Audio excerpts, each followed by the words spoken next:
Select the correct statement. अब correct statement select करनी है। पहला ऑप्शन है कि expiration occur due to external intercostal muscles, कि एक्सपायरेशन जो है एक्सटर्नल इंटरकोस्टल मसल्स की वजह से होता है। एक्सटर्नल नहीं, इंटरनल इंटरकोस्टल मसल्स की वजह से होता है। ठीक है, तो ये स्टेटमेंट जो है वो रॉन्ग लिखा हुआ था। नेक्स्ट है intrapulmonary pressure is lower than the atmospheric pressure during inspirations. तो जब इंट्रापुलमोनरी प्रेशर है वो कम हो जाता है एटमॉस्फेरिक प्रेशर से। कब? जब इंस्पायरेशन, जब हम सांस लेते हैं। तो ये बिल्कुल राइट स्टेटमेंट है।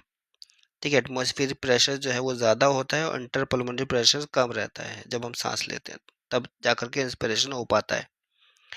नेक्स्ट है inspiration occur when atmospheric pressure is less. नहीं, जब बाहर का प्रेशर ज़्यादा होगा और हमारे अंदर का जो प्रेशर है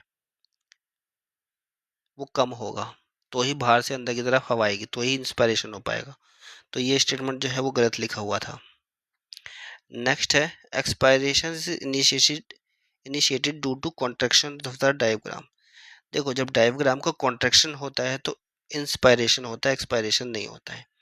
अगर एक्सपायरेशन की बात करोगे तो कॉन्ट्रैक्शन नहीं होगा बल्कि रिलैक्स करेगा।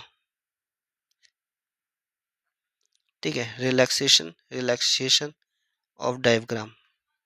ठीक है, ये होगा। तो ये स्टेटमेंट भी गलत लिखा हुआ था। जो राइट स्टेटमेंट है वो है आपका बी।